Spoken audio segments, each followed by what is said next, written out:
Hey everybody, it's Josie. Welcome back to Cedar Creek Homestead. Hope you all are having a wonderful day. It is hot here, and I'm sure that a lot of you would say in the areas that you're in it is hot.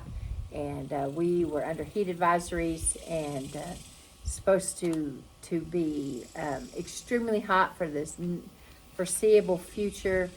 We've been having some rains off and on, but in the next week we don't have, I don't think any, but maybe one small sliver of a chance of rain.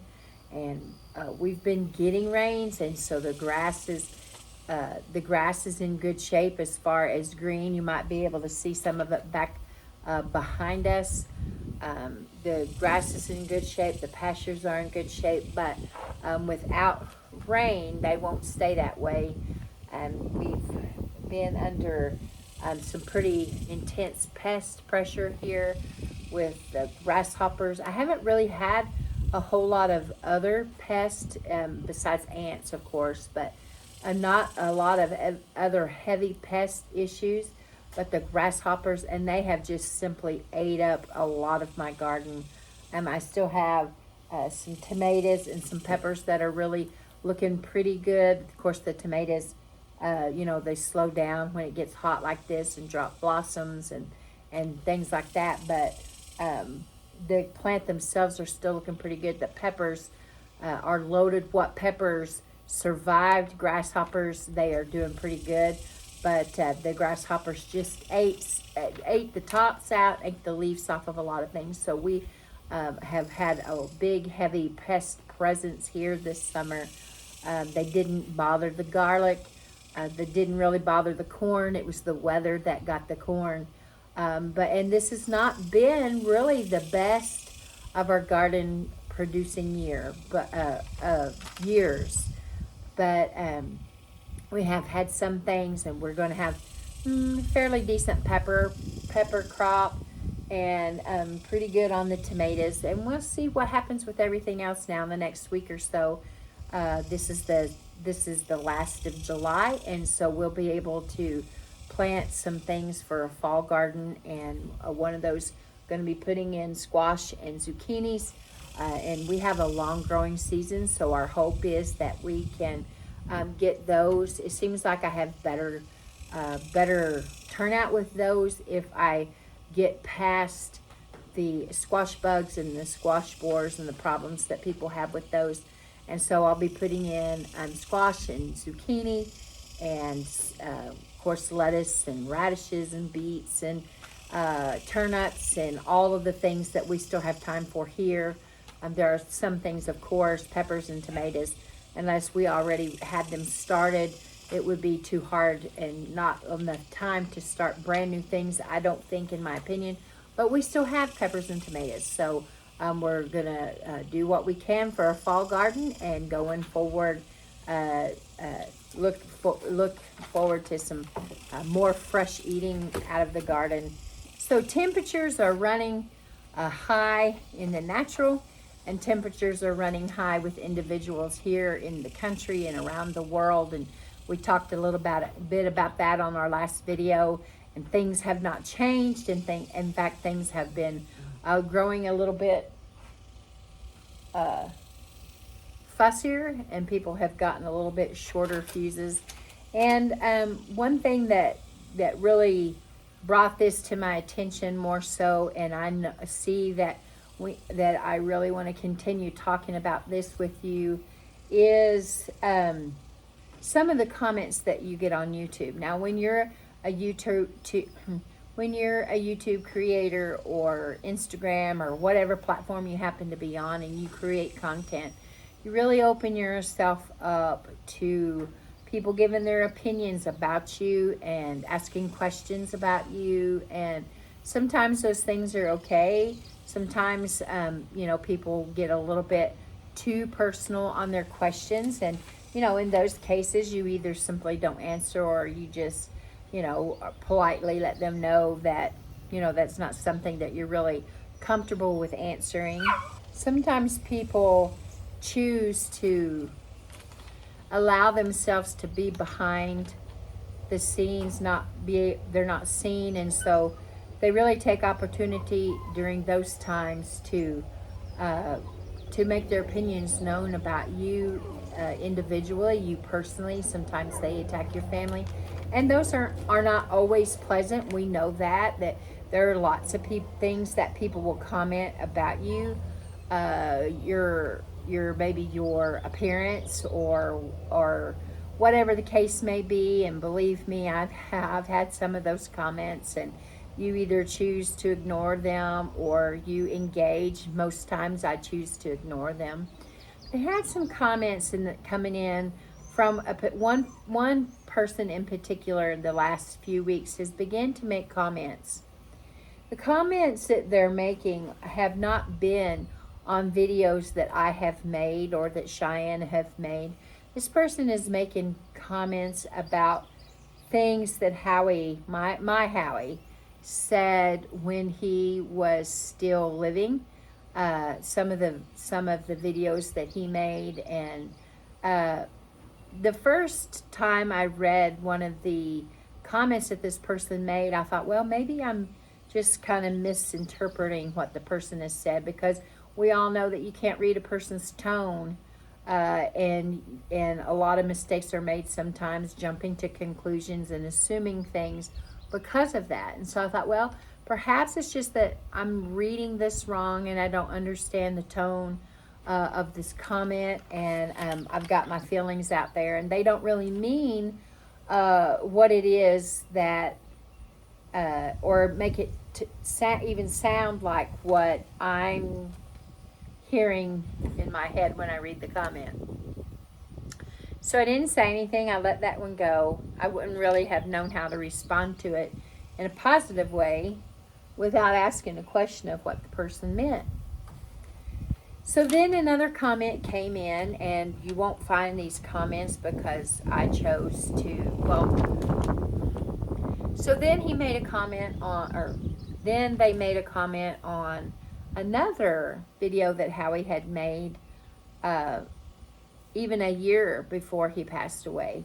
And this time they worded it in, well, they would like to know how things went with the long life or something like that. And it just kind of hit me that way again. I didn't really know, was this person poking fun or saying something about, well, that didn't go well. He didn't have a long life. So what he said. Anyway, I showed the comments to Cheyenne because I just wanted to make sure that I wasn't reading it wrong, that I wasn't interpreting it in a wrong way, especially if I was going to say something back to the person. And so she read them, and she thought about it, and she come to the same conclusion that I did, that this person was just kind of poking me with a stick and trying to get me to respond in a negative way, or in some way that would have caused some kind of bickering back and forth. And so my recourse, Cheyenne's recommendation, and my follow-up to that was just to go ahead and delete that. I don't like to delete or to end someone's subscription, but I felt like this person was just antagonizing, and that was the purpose of the whole thing, was just to antagonize. I realize that I'm out there and that people can say things about me, and they have said things about me before, but Howie has went on, to be with the Lord, and he can't defend himself. Not that he even would have. He probably would have just shrugged it off and laughed. But I don't want that. It's hurtful, and I'm just not going to give place to it. So my decision was, instead of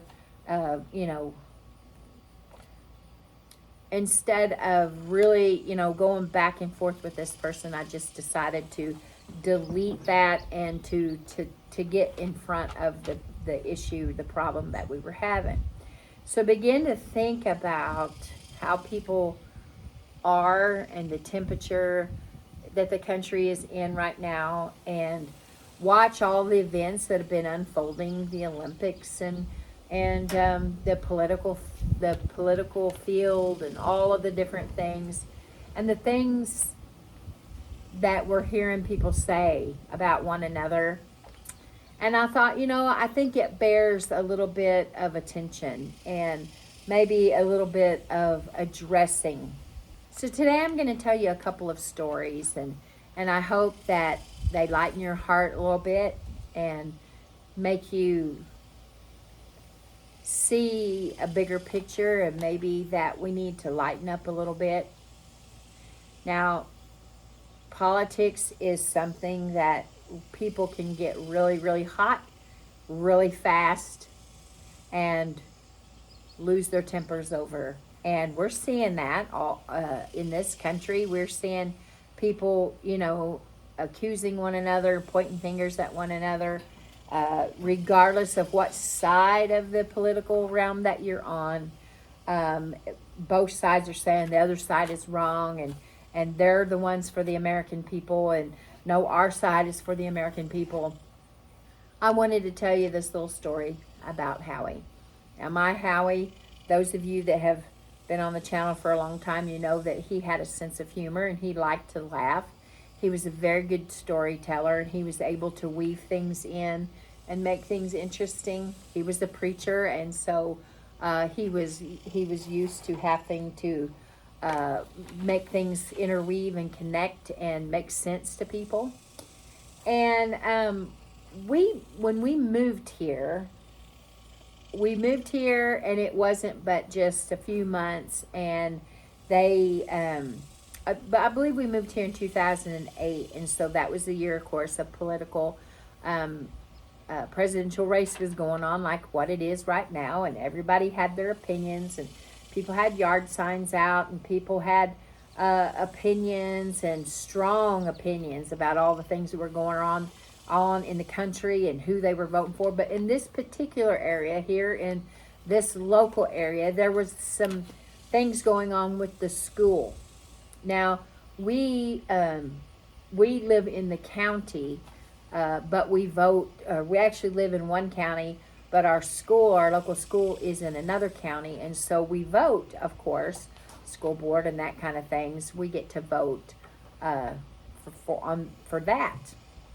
We don't get to vote in any of the city stuff. But anyway, there was some things coming up. One of the things that was coming up was they were wanting to, it was bond issues for the school, and they were wanting to build a gymnasium. And there were some things that happened a long time ago when Howie was young, and some things happened, and it kind of divided people on their opinions over the gymnasium and over all of this stuff. And so this bond issue that came up when we moved here, they were wanting to do some things to get passed so they could raise some money to build a new gymnasium for the high school. And that the old gymnasium was just, not really up to what they needed for the junior high and the high school to use. And so they were really working both sides over getting, some for, some against. And the temperatures of the individuals was running high. People had strong opinions. Howie, being the person that he was, he liked to tease, and he considered everybody his friend. The thing that he didn't take into consideration is in things like this, when politics and things like that are involved, people get really strong convictions about things, and they begin to put aside friendships and family and everything else and for one side or the other. That's why you see today a lot of people will go into this holiday season and families not being able to get together, or having some strict rules about what they can talk about, because there's differing views of people sitting at the table, and they feel so strongly about it that they can't get along.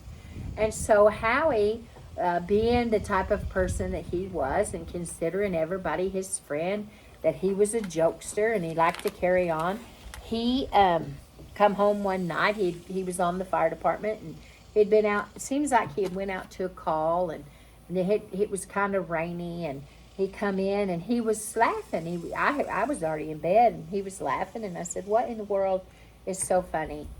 And so he told me, different people had signs in their yard about voting for the school issue, the bond issue, and like I said, you knew who was for it, and you knew who was against it. And Howie was friends with all of them, but he had his opinions as well. But he didn't think anything about anyone getting upset or angry or mad, and he was wrong. Because when he went out that evening, he thought it was funny. He thought it was a joke to take some of those campaign signs out of the yards of people that had them displayed. Now, it wasn't for candidates. It wasn't like so-and-so was running for office or this or that. Nothing, it wasn't anything like that. It was simply some of those signs that was for the bond issue.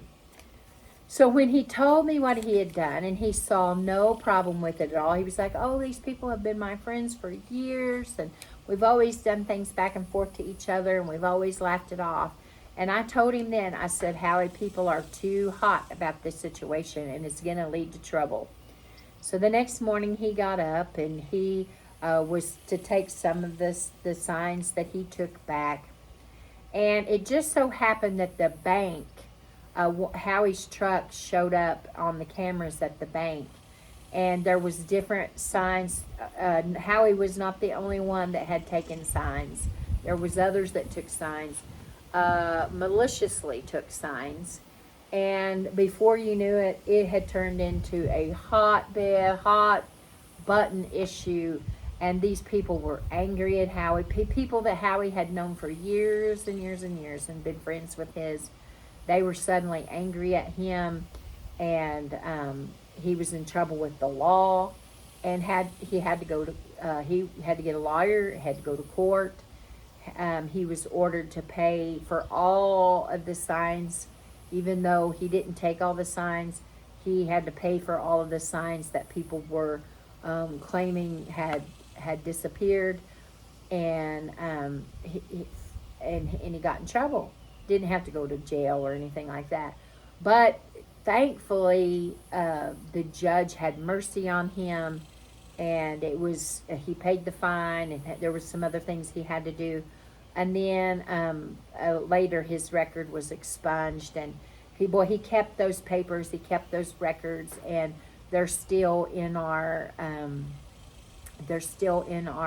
safe with all of our other paperwork. I was going through there looking for something the other day, and I found some of that paperwork where he had kept it, where he'd went to court, and he had paid his fine, and he made his restitution, and his record was expunged, and he kept all of that just so that he would be able to go back if there was anything and prove that he had taken care of things.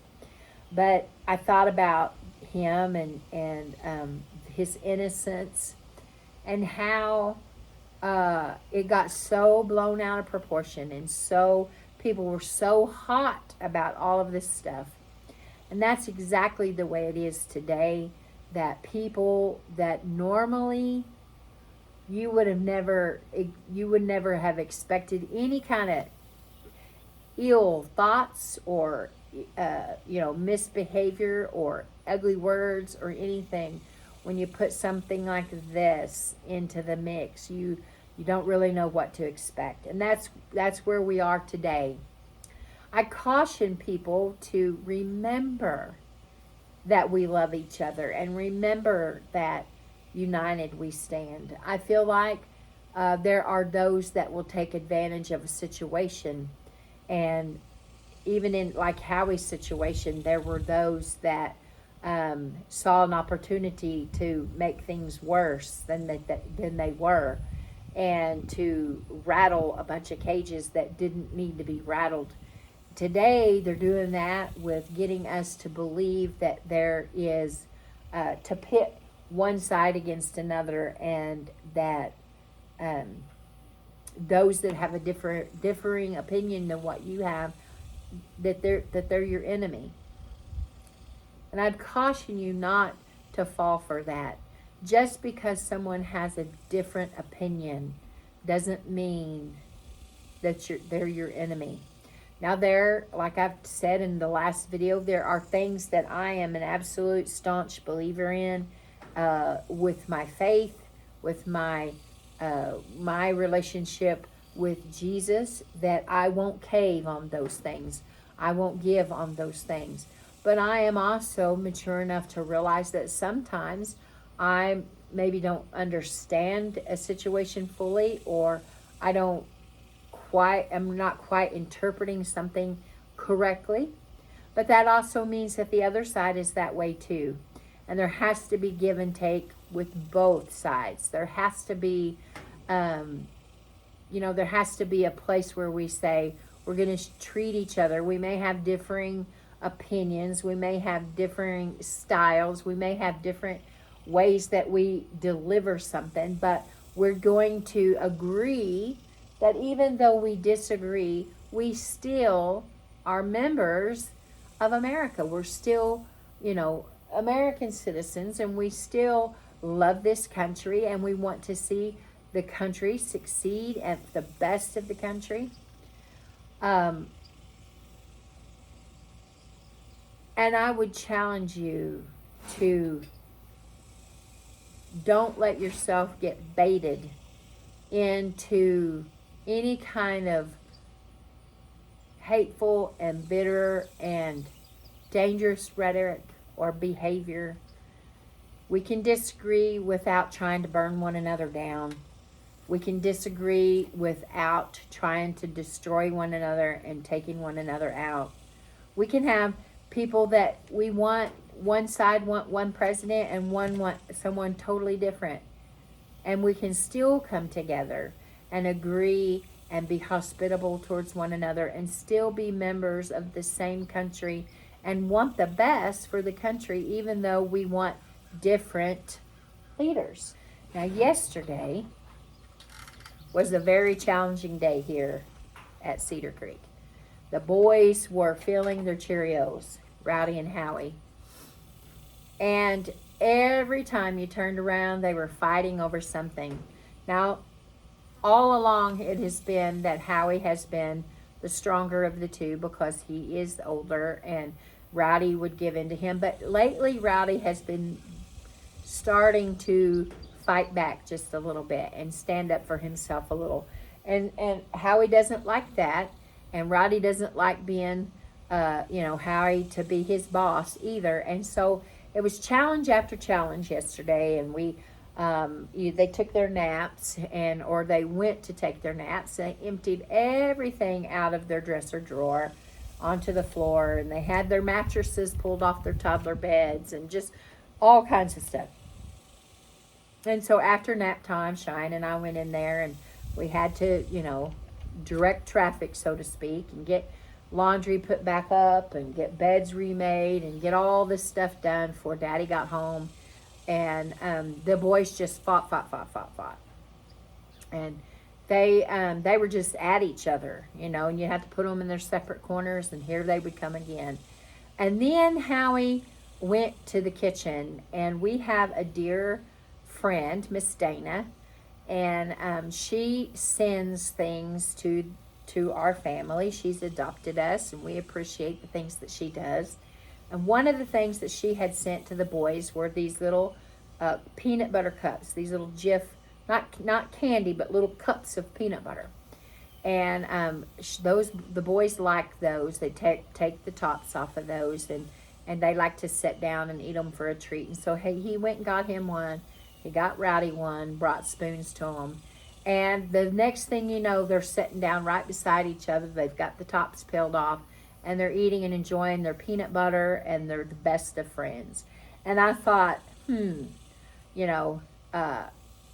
butter peace talks. They're able to sit down over something common and calm down, get those lit fuses blown out, and reconnect.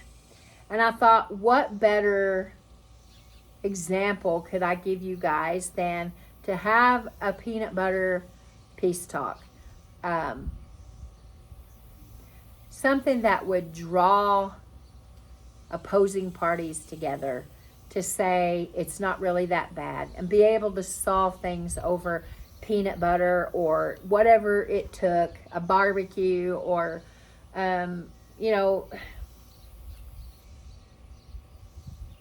as a way of reconnecting and say we're part of one family, the United States of America, regardless of color, regardless of gender, regardless of other things that separate us, but to find the things that unite us. Doesn't mean, like I said a while ago, that we let go of the things that we stand for, our beliefs, our concrete beliefs. Not that. But there's so many things that divide us. Surely we can find something that unites us. Those little boys, 2 and 3 years old, found a way to unite over peanut butter. I think that we as adults could find some things that would unite us and remind us that of who we are. I'm hoping that we realize that there is an undertone, there is a movement, and I'm no conspiracy theorist, but there are those that, and you know, in your own lives day to day, from the time that way back when we were in school till now, there are those individuals that will see an opportunity to stir the pot, and that's exactly what they do. They stir the pot.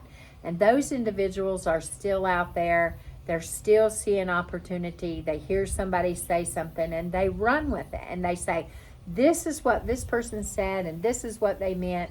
And all they're doing is trying to be an aggressor and to poke the bear and to get things started. And you need to be aware that not everybody that is around you have a good thought and a good plan in mind. You need to be aware of those that are pot stirrers and not let yourself be taken in by them, because that's their objective, that's their goal, that's what they're doing is dangling bait out in front of you, like much like that person that I told you was saying things about Howie. And you know how it is. Your spouse and your children, your family members, are usually the very first ones that will somebody say something about them, and they're the very first ones that will absolutely cause you to get into a big stink with somebody else because you're protecting your family members. When we were kids, I had a bunch of brothers and a sister, and we could be fighting each other, fighting mad at each other, but you let some other kid get in the mix, and usually there was other neighbor kids around that would come to our house because our house had the most kids, and so most of them would congregate at our house to play ball or whatever it was. And you let one of those kids get into it with one of our siblings and do something to one of our siblings, and usually all of us would forget the battles that we had been having with one another throughout the day, and all of us would come to the defense of the brother or sister that was being done wrong. And we need to realize that there are those agitators that are out there. There are those ones that's walking in amongst the crowd. They're not part of you. They're really not. Usually when there are disputes and there are protests and there are things going on, I guarantee that there's people that are walking in amongst the people, whispering in their ears, telling them how wrong the other side is and saying, look, didn't you see what they did? Those people are agitators, and they're there to stir you up. They're not there because they're on your side. They're there to stir you up. They're there to get you to react. And then they're going to go on down the road to the next thing, the next event, the next cycle, the next news cycle, the next thing that comes out, and be an agitator there, because that is what their job is. Their job is to get us all fighting.